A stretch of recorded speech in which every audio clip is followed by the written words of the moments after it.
l'astrologie tout court déjà, c'est une grande rencontre dans ma vie, à une période de choc émotionnel, de séparation, voilà, d'un moment très dur en fait, où j'ai demandé à une amie qui suivait des cours d'astro, d'aller voir quelqu'un qui était assez renommé et célèbre, avec ma date de naissance, même pas mon nom ni mon prénom, donc vraiment l'inconnue parfaite. Et il a parlé de moi d'une façon spectaculaire, à savoir tout ce qui était en train de m'arriver, le choc que je vivais, tous mes comportements, tout ce que j'avais porté de blessures d'enfance. Ouais, c'était vraiment assez extraordinaire.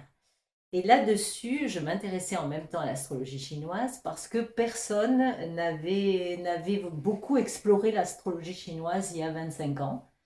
Et je suis tombée en relation avec un livre et un auteur et un petit questionnement sur les constellations m'a interpellée. Je lui ai écrit, il m'a répondu et il m'a dit, écoutez, je viens à Nîmes puisque j'ai une fille à Nîmes, qu'à cela ne tienne, nous allons discuter. Et voilà le départ d'une grande relation avec l'astrologie et l'astrologie chinoise.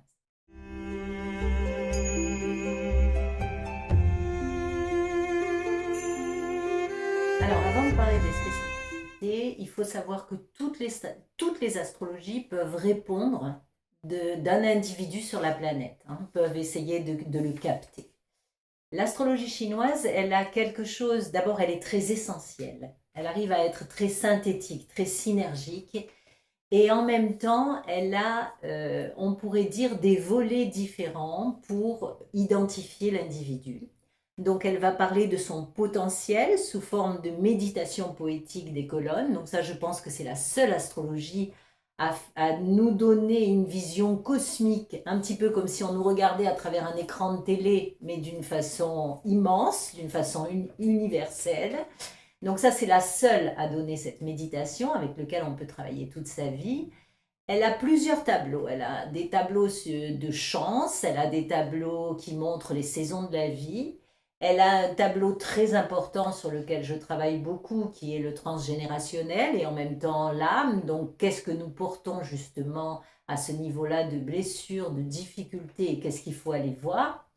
Ensuite, elle a un tableau également qu'on appelle la composition des organes ou composition des éléments, qui montre aussi, et c'est très très important, ce qui peut se cacher déjà au niveau de la structure de l'individu dans les éléments étant recoupant l'esprit des émotions et la généalogie qui nous a suivis. Et puis elle a le jeu des constellations, elle a le tableau du grand cycle de la vie, elle a le carré magique des 9 étoiles.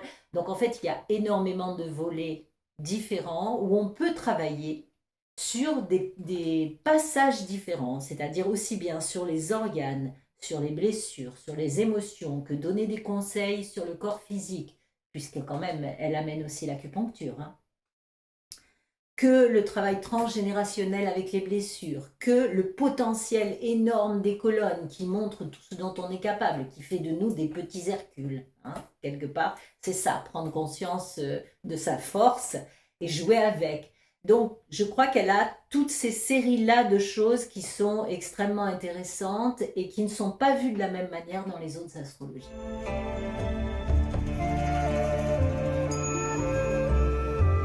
Alors, je reviens d'abord sur ce premier travail qui est le thème, qui pour moi est un outil immense de déprogrammation, dû à la fois au fait que le thème est basé sur la date de naissance, et la date de naissance nous met en rapport avec l'inconscient des ancêtres. Et comme nous sommes nés pour répondre à une question de nos ancêtres, eh ben c'est le premier outil, c'est le premier travail de libération, puisqu'on va pouvoir aller voir tout ce qui se passe là, toute cette base de données, tout ce qui est établi déjà à travers nous, à travers notre génétique et aussi à travers notre mission d'âme, puisque là, disons dans un deuxième niveau, nous sommes aussi entourés de biorhythmes et cette date de naissance a à voir avec les cycles du temps, donc avec la mission de l'âme, avec le travail de notre âme qui revient et se réincarne dans des familles et qui, quelque part, fait une jonction entre l'histoire de cette famille et notre histoire d'âme. Donc le thème est déjà ce premier travail. Alors pourquoi je le fais suivre de 3 soins? Moi j'ai beaucoup étudié Arnaud Desjardins à un moment donné de ma vie, qui a beaucoup parlé dans son voyage avec les maîtres de sagesse, hein, en Inde et partout, il a beaucoup parlé de ce qu'on appelle les trois corps et aussi les koshas, qui sont les enveloppes, les corps subtils autour de nous. Et c'est Janine Fontaine qui avait repris dans sa médecine des trois corps, d'ailleurs en allant voir des guérisseurs philippins, cette notion que nous sommes entourés de corps subtils et que ces corps subtils portent nos émotions, peut-être d'âge en âge, et que donc il faut quelque part les libérer. Donc dans cette idée de travailler les trois corps, eh bien, j'ai mis au point 3 soins qui étaient donc là pour libérer le premier, le corps physique, avec la naissance dans cette incarnation, dans cette vie terrestre, le deuxième sur les corps subtils et le troisième sur le corps causal, c'est-à-dire le corps de lumière, pour nous redonner vraiment la pleine luminescence, c'est-à-dire nous mettre en rapport avec ce qu'il y a de plus fort, de plus divin en nous, hein, c'est-à-dire le un, on y revient, hein, comme en parlant du Tao, cette idée que nous devons aussi retourner au principe divin et à notre origine divine. Donc les trois corps sont là pour libérer, les uns après les autres, des couches d'émotions, des couches d'émotions, des couches de subtilité, j'ai envie de dire vraiment, qui sont aussi repris d'ailleurs chez les Toltecs, hein, puisqu'ils parlent beaucoup de toutes ces enveloppes qui nous entourent, et donc la nécessité pour moi de parler à un moment donné au corps physique, et de le lui faire entendre après avoir fait ce premier travail libérateur du thème qui passe plus par la parole, par le langage, par les émotions aussi, mais qui ensuite doit être remis dans le corps physique et déprogrammé et libéré. Donc c'est très important pour moi d'avoir cette jonction entre les deux. Et puis je me trouvais aussi à un moment de vie où mon compagnon était kiné et ostéopathe, et évidemment tout le travail sur le corps m'a interpellée. Et je me suis dit, il faut faire une suite, il faut qu'il y ait autre chose.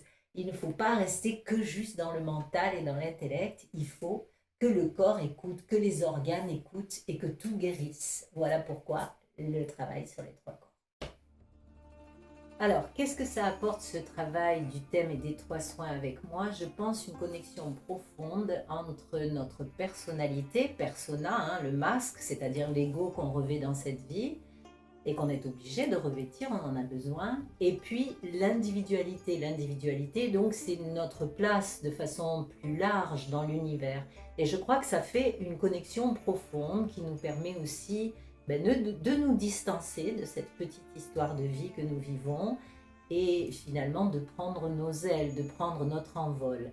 Alors à ce propos, je vais vous proposer d'ici la fin de l'année une formation en plusieurs volets, dont une sur l'astrologie chinoise. Et vous avez là mon livre, donc déjà pour commencer, à savoir les mystères de l'astrologie chinoise dévoilés, dans lequel je vous explique beaucoup de choses sur la symbolique des animaux, sur des thèmes percutants et sur comment jouer avec vos constellations. Je vous remercie infiniment de m'avoir écouté. Vous pouvez me joindre sur sagesseancienne@gmail.com et je vous dis à très bientôt.